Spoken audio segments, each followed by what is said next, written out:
Hello दोस्तों, आप सभी को गुलाब जामुन जैसी मीठी मीठी नमस्कार। और उसी के साथ आप लोगों का स्वागत है मार्केट के पैचअप या ब्रेकअप शो में।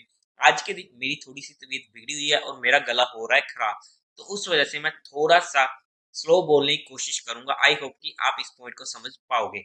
आज के दिन हम चेकआउट करेंगे कल के दिन होने वाली है 3 आईपीओ की फाइनल डेट, जो तीनों ही एसएमई आईपीओ होने वाले हैं। तो वहां पर क्या रहने वाला है, मेरा personal final decision for education purpose, उसे डिस्कस करेंगे।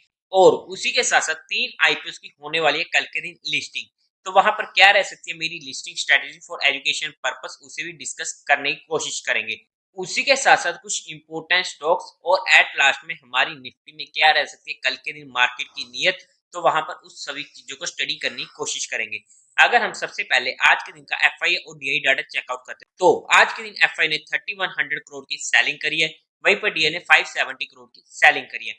नेट में फिगर सेलिंग का एक मेजर फिगर है जो हमारे लिए और मार्केट के लिए नेगेटिव हो जाता है। उसी के साथ साथ अब अगर हम आईपीओ की स्टडी करते हैं, तो सबसे पहले होने वाला है मधुसूदन मसाला आईपीओ।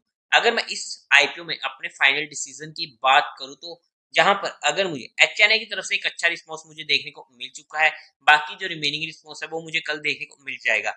वहां पर मुझे चेकआउट करने क्वालिफाइड में किस तरीके का रिस्पॉन्स आता है। अगर क्वालिफाइड में भी 50x के ऊपर का रिस्पॉन्स देखने को मिल जाता है, तो वहां पर मैं इस आईपीओ को अप्लाई करने वाला हूं बीइंग एन अग्रेसिव होकर। एसएमई आईपीओ हमेशा अग्रेसिव होकर ही अप्लाई किए जाते हैं। और उसी के साथ साथ 2 आईपीओ जो होने वाले हैं, टेक्नो ग्रीन सोल्यूशन और मास्टर कंपोनेंट्स लिमिटेड, इन दोनों एसएमई आईपीओ को मैं क्लियरली अवॉइड करने वाला हूं, जहां पर मैं इन दोनों आईपीओ को अप्लाई नहीं करने वाला हूं।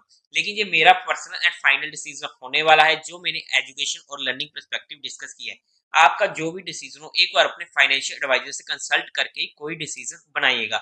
उसी के साथ साथ कल के दिन होने वाली है 3 आईपीओ की लिस्टिंग। एक तो मेन लाइन होने वाला है ईएमएस आईपीओ, जहां पर काफी लोगों का इंटरेस्ट भी बना हुआ होगा, क्योंकि एक अच्छी उम्मीद हमें वहां पर बनी हुई है। बाकी तो होने वाले हैं एसएमई आईपीओ। हालांकि मैशंस वेल इंडिया की ये आज के दिन लिस्ट होने वाला था, लेकिन फिर से डेट चेंज हो चुकी है और ये कल के दिन लिस्ट होने वाला है। तो इसकी स्ट्रेटेजी तो मैं आप लोगों के साथ डिस्कस कर ही चुका हूँ। आप लोग कल की वीडियो को भी चेकआउट कर सकते हो और साथ में रील भी डाल दी थी, तो वहां से भी चेकआउट कर सकते हो। अगर मैं जूनी हेल्थ कंसल्टेंसी में बात करूँ, तो मैंने पर्सनली ये आईपीओ अप्लाई नहीं किया था, बट अगर ये आईपीओ मेरे पास होता, तो जैसे ही ये आईपीओ लिस्ट होता है, वहां पर मैं इसे इमीडिएटली एग्जिट करने की कोशिश करूंगा। रीजन आप सभी को मालूम है कि एसएमई आईपीओ में हमें जनरली सर्किट्स देखने को मिल जाते हैं। अगर बाय चांस अपर सर्किट लगता है फिर तो कोई दिक्कत नहीं है, लेकिन लोअर सर्किट लग गया तो हमें दिक्कत देखने को मिल सकती है, बिकॉज हमारा एग्जिट नहीं होगा जब तक वो सर्किट खुलेगा नहीं। अब इसमें कौन सा सर्किट लग सकता है वो हमें मार्केट ही बताएगी। नेक्स्ट होने वाला इंपोर्टेंट आईपीओ ईएमएस आईपीओ। अगर मैं इसमें अपनी पर्सनल लिस्टिंग स्ट्रेटेजी की बात करूं, मुझे ये आईपीओ अलॉट नहीं हुआ है, लेकिन अगर ये आईपीओ मेरे पास होता, तो यहाँ पर मैं 50% क्वांटिटी को इमीडिएट बुक करके बाकी 50% क्वांटिटी को पहले 15 मिनट के लो पर ट्रेल करने की कोशिश करता। लेकिन इन सभी आईपीओ में ये मेरी पर्सनल लिस्टिंग स्ट्रेटेजी होने वाली थी। अगर ये आईपीओ मेरे पास होते, जो मैंने आप लोगों के साथ एजुकेशन और लर्निंग पर्सपेक्टिव डिस्कस किए हैं, आप लोगों को कौन सा आईपीओ मिला है कमेंट करके जरूर बता दीजिएगा। और उसी के साथ साथ आपका जो भी डिसीजन हो, एक और अपने फाइनेंशियल एडवाइजर से कंसल्ट करके कोई डिसीजन बनाइएगा। अब अगर हम कुछ इंपोर्टेंट स्टॉक्स को चेकआउट कर लेते हैं जो हमारे लिए नोटिस में रह सकते हैं, लेकिन उससे पहले आप लोग हमारा टेलीग्राम चैनल भी ज्वाइन कर सकते हो। टेलीग्राम चैनल का लिंक आपको डिस्क्रिप्शन में मिल जाएगा, या फिर आप direct market love affair search करके वहां से भी ज्वाइन कर सकते हो। और उसी के साथ साथ आप लोगों को म्यूचुअल फंड में या इंश्योरेंस सेगमेंट में कोई भी हेल्प चाहिए हो, या आपकी कोई भी क्वेरी हो, तो आपको डिस्क्रिप्शन में मेरा नंबर मिल जाएगा, आप मुझसे कांटेक्ट कर सकते हैं। अगर हम इस स्टॉक की बात करते हैं जायडस लाइफ साइंस, जहां पर ये हमारे फोकस में आया था और एक अच्छा मूव हमको मिला था, लेकिन अब हम बात करते हैं तो ये अपनी इंपोर्टेंट स्पोर्ट पर आ रहा है, जो इसकी 50 की मूविंग एवरेज होने वाली है, तो हमारे लिए स्टडी परस्पेक्टिव नोटिस में रह सकता है। मेजर स्पोर्ट अगर की मैं बात करूं, इमीडिएट जो हमें मिलने वाली है 613 की ये मिलने वाली है, या फिर 613 से 622 की रेंज, ये हमारे लिए इंपोर्टेंट हो जाती है स्टडी परस्पेक्टिव। मेजर स्पोर्ट तो इसमें जाएगी 531 की। ऑब्वियसली अगर इसके नीचे 2% से ज्यादा का हमारा स्टॉप लॉस नहीं होना चाहिए for study purpose. Second stock हमारे पास आ जाता है एफसीएल, यानी कि फिनोटेक्स केमिकल। इसने यहां पर ब्रेकआउट देने की कोशिश करी, लेकिन पूरा का पूरा ब्रेकआउट रिट्रेस हुआ ट्यूसडे के दिन, जो हमें इसमें मिड कैप में दिक्कत देखने को मिली थी उसकी वजह से। अब जो अपनी 20 की मूविंग एवरेज के पास खड़ा है, मेजर सपोर्ट हमें मिलेगी 305 की, इमीडिएट सपोर्ट पे खड़ा है 326 के ऊपर, हमारे लिए स्टडी पर्पस नोटिस में आ जाएगा। इंपॉर्टेंट पॉइंट ये होने वाला है कि जब भी ये टूटा है तो लो वॉल्यूम्स के साथ टूटा है, जो हमारे लिए पॉजिटिव पॉइंट हो जाता है। 305 के पास तो ये हमारे लिए शॉर्ट टर्म का भी कैंडिडेट बन जाएगा। आज के दिन का लास्ट स्टॉक होने वाला है लेटेंट व्यू। अगर आप लोगों को याद हो तो काफी ज्यादा मजा इस स्टॉक ने दिलवाया है, बार बार ये हमारे 320 के लेवल के पास डिस्कस हुआ है और वहां से क्या ही ये भाग गए। अब अगर हम आगे की बात करते हैं तो इसने जहां पर अपना नया ब्रेकआउट दिया था, ब्रेकआउट पूरा का पूरा इसने रिट्रेस किया, इंपोर्टेंट स्पोर्ट पर खड़ा है, जो इसकी निकल कर आती है 410 की, जहां पर इसकी 50 की मूविंग एवरेज होने वाली है। 430 के ऊपर हमें इसमें स्ट्रेंथ भी देखने को मिलेगी। लेकिन जहां पर जितने भी स्टॉक डिस्कस हुए हैं वो सिर्फ एजुकेशन, लर्निंग और केस स्टडी पर्सपेक्टिव हुए हैं, जहां पर किसी भी तरीके की कोई भी इन्वेस्टमेंट टिप या एडवाइस नहीं दी गई है।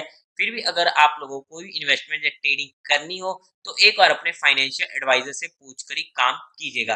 अब अगर हम निफ्टी की बात करते हैं तो जैसा कि हमारी कल के दिन बात हुई थी, ये था हमारे पास पहली स्पोर्ट, लेकिन हमारे पास फाइनल स्पोर्ट थी 20,000 की, और वहां पर मार्केट इमीडिएट मूव देने की कोशिश करता है।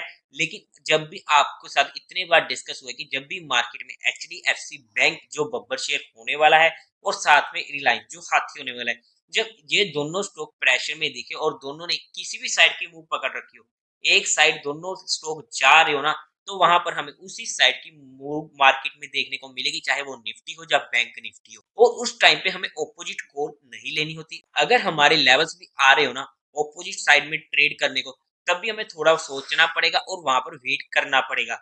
लेकिन अगर हम बात करते हैं तो 20,000 के नीचे मार्केट सस्टेन करना शुरू करती है और हमें मौका मिलता है, और क्या ही हमें मार्केट में मूव देखने को मिली। पूरा का दिन मार्केट सीधा नीचे की साइड जाती रही है। मेन रीजन था आज के दिन का एचडीएफसी बैंक, जहां पर जो उनकी रिपोर्ट आई थी, आप लोगों को मालूम होगा, अगर नहीं मालूम है तो कमेंट करके बता दीजिएगा, हम कल के दिन डिस्कस कर लेंगे। अब अगर हम कल के दिन बात करते हैं, अगर उससे पहले अगर हम ऑप्शन चेन डाटा को देखते हैं तो ऊपर की साइड अच्छी कॉल सेलिंग देखने को मिल रही है, मतलब कि मार्केट ऊपर जाने के मूड में लग ही नहीं रहा है। लेकिन नीचे की साइड हमें पुट सेलिंग इतनी ज्यादा देखने को नहीं मिल रही है।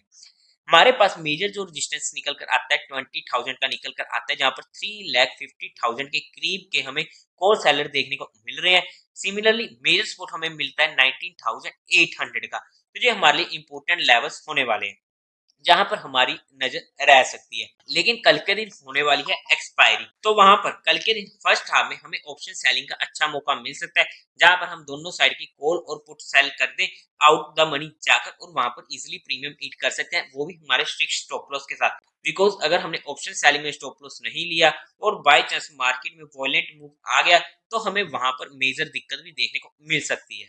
लेकिन ऑप्शन सेलिंग की स्ट्रेटेजी फर्स्ट हाफ में हमारे लिए काम करेगी 10 से 1 बजे के बीच बीच में, उसके बाद ट्रेडिंग करना इंपॉर्टेंट हो जाएगा। और उसी के साथ साथ आज के दिन हमें बैंक निफ्टी में भी काफी मजा आ चुका होगा, अगर आप लोगों ने कल की वीडियो को देखा होगा। लेकिन कल के दिन इंपॉर्टेंट रहेगा दो स्टॉक को स्टडी करना, रिलायंस और एचडीएफसी बैंक, किस तरीके से वहां पर उन स्टॉक्स में मूव आती है, वहां पर हमें डायरेक्शन पता लगेगी निफ्टी और बैंक निफ्टी की। लेकिन अगर ऑप्शन बाइंग में हमारी कहीं पर भी एंट्री होती है, तब भी हमारा वहां पर स्ट्रिक्ट स्टॉप लॉस होना चाहिए। अगर हम कल की एक्सपायरी में काम करें तो हमारा स्टॉप लॉस हम कितना ले सकते हैं उसके बेस पर रहना चाहिए, वरना क्योंकि वहां पर प्रीमियम कम होता रहेगा तो उस प्रीमियम के अकॉर्डिंग ही हमें स्टॉप लॉस लेना पड़ेगा। अगर हम नेक्स्ट एक्सपायरी में काम करने जो जनरली मैं कहता हूँ, वहां पर हमारा 30 पॉइंट से ज्यादा का स्टॉप लॉस नहीं होना चाहिए किसी भी साइड अगर हमारी एंट्री होती है। तो देवी और सज्जनों, उम्मीद है आप लोगों को ये वीडियो अच्छी लगी होगी, तो इस वीडियो को लाइक कीजिएगा, शेयर कीजिएगा और साथ ही साथ चैनल को सब्सक्राइब करें। हर हर महादेव।